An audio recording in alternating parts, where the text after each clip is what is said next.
Silakan. Oh silakan aja Pak. Faktanya apa Pak? Faktanya apa Pak? Yang melecehkan siapa Pak? Bisa jawab nggak Pak? Apa itu? Nah, Bapak masih apa itu? Bukti. Iya dong. Terlalu banyak buktinya. Gini Pak, bukti di mana? Yang terjadi sebenarnya seperti apa? Sehingga dugaan saya itu Bapak bisa bilang salah. Dari berita-berita yang Anda sampaikan, ya, dari berita-berita yang Anda lontarkan, itu sudah mengandung hoax. Apa Anda punya data? Pak, dugaan Pak. Bahwa Bapak Cici dengan Fuad itu sudah melakukan ML? Apa Anda jadi saksi pada saat Oke, Pak. Apakah Anda juga mengetahui bahwa iya. FF itu sebagai LGBT, sebagai biset, sebagai psikolog? Kita balik ke substansinya, Pak Zakir. Pak, jangan muter-muter Pak, kembali ke substansi Pak. Kembali ke substansi Pak, ya, jangan muter-muter. Jangan muter-muter, ya. Udah tua, lalu kita sama umur. Kita kasih satu adagium hukum dulu. Barang siapa melaporkan sesuatu kepada hukum, dia harus membuktikan, ya kan? Sebaliknya. Jadi dia harus punya dasar dulu. Apa yang saya sampaikan adalah dugaan. Dugaan dan analisa. Wajar secara hukum saya bisa menduga dan analisa karena saya seorang advokat. Advokat itu dilindungi oleh undang-undang advokat juga, menyampaikan analisa dan dugaan. Sehingga ketika kita menyampaikan dugaan-dugaan dan cerita, itu adalah kita menyampaikan suatu analisa dan dugaan. Itu dilindungi oleh undang-undang advokat. Namanya juga dugaan, ya kan? Yang kedua, Pak Zakir harus membuktikan yang benar yang mana. Kalau saya bicara dugaan seperti ini, Bapak harus membuktikan di persidangan atau di kepolisian atau di laporan Bapak yang benar yang mana. Kalau Bapak sendiri nggak bisa membuktikan yang benar yang mana, berarti Bapak sudah masuk unsur bagi saya untuk bahwasanya Bapak membuat laporan tidak benar. Karena Bapak nggak punya yang benar yang mana. Satu masuk unsurnya Bapak. Yang kedua, Bapak nggak punya legal standing menyatakan ini gaduh atau tidak. Kan Bapak bilang menimbulkan gaduhan. Bagi masyarakat Indonesia, apakah gaduh apa tidak omongan saya, dugaan saya? Jawabannya mereka setuju-setuju aja tuh. Tanya aja sama masyarakat.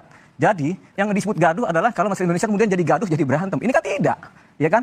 Yang ketiga, ketika saya menyampaikan suatu dugaan-dugaan, jangankan saya, Komnas HAM aja menyampaikan pelecehan seksual si Yosua, itu adalah dugaan. Kami menduga si Yosua melakukan pelecehan seksual. Itu dugaan. Kemudian si Komnas perempuan juga bilang kami menduga, sebentar yang panjang kami menduga ini juga ini kan dugaan juga. Jadi Komnas HAM menduga, Komnas perempuan menduga, kami pun pengacara menduga, sama-sama menduga. Tapi Bapak kejebur karena Bapak membuat laporan ke kami. Harusnya Bapak laporkan juga tuh Komnas HAM sama Komnas perempuan karena sama-sama menduga. Karena Bapak menduga, Bapak besok saya laporkan ke kepolisian LP baru 317 Pak. Paham ya Pak? Silakan Pak LP itu. Silakan mau melaporkan silakan, itu hak saudara. Bagi kami apa yang menurut hemat kami perlu kami luruskan, kami akan lakukan sesuai dengan porsi kami. Kami tidak melaporkan misalnya Komnas HAM, tidak melaporkan si Anu, itu tidak ada kaitannya dengan kami. Kami hanya menjaga citra dan marwah daripada advokat itu sendiri, sesuai dengan ketentuan undang-undang dan kode etik advokat. Jadi kalau kami menyentuh ke yang lain itu malah tidak relevan. Adapun soal legal standing, kami ini mewakili masyarakat, ya masyarakat yang mengerti hukum, yang merasa resah dan banyak sekali yang akan bergabung dengan kami. Jadi jangan khawatir, kita akan banyak. Begini, yang namanya dugaan itu adalah interpretasi. Makanya begini, sebenarnya yang bikin gaduh itu bukan saya, Komnas HAM yang bikin gaduh. Dia menduga melakukan pelecehan seksual kan kepada si Putri kan. Padahal apakah bisa orang yang sudah meninggal kemudian dituduh melakukan pelecehan? Kan nggak bisa. Ini Eliezer kan curiga, ada tanda kutip. Kan kita kode-kode kita kan ngobrol berdua. Dia curiga, kita juga ikut curiga. Nah, kita curiga, oh jadi kami menduga sebagai pengacara saya harus menganalisa ini. Nggak bisa saya diam-diam saja. Kenapa? Karena ini untuk kepentingan keadilan masyarakat, bukan untuk diri saya sendiri. Dan sebagai advokat saya dilindungi oleh undang-undang kalau saya menganalisa.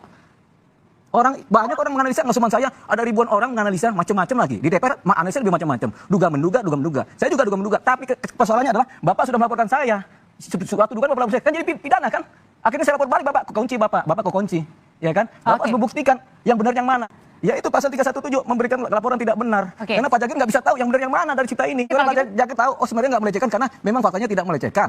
Ya kan? Si antara dua orang ini. Kan kalau ada faktanya nggak apa-apa. Ternyata Bapak nggak punya fakta. Bapak cuma bicara kebenaran untuk advokat. Jangan kami bawa, Pak, saya Pak Ketua Umum Asosiasi Pengacara Indonesia API. Saya Ketua Umumnya Pak. Paling bisa saya jaga etika Pak. Ya pemberitaan yang dia lontarkan saja itu sudah cukup. Dan bantahan-bantahan dari seperti kuasa hukumnya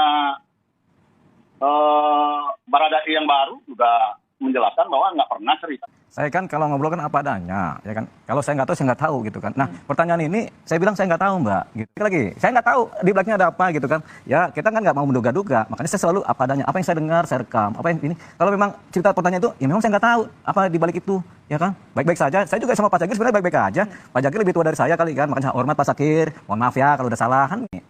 Kita advokat itu diberikan hak untuk menceritakan suatu keadaan dan dugaan. Keadaan kita bisa cerita, dugaan juga kita bisa cerita, termasuk analisa.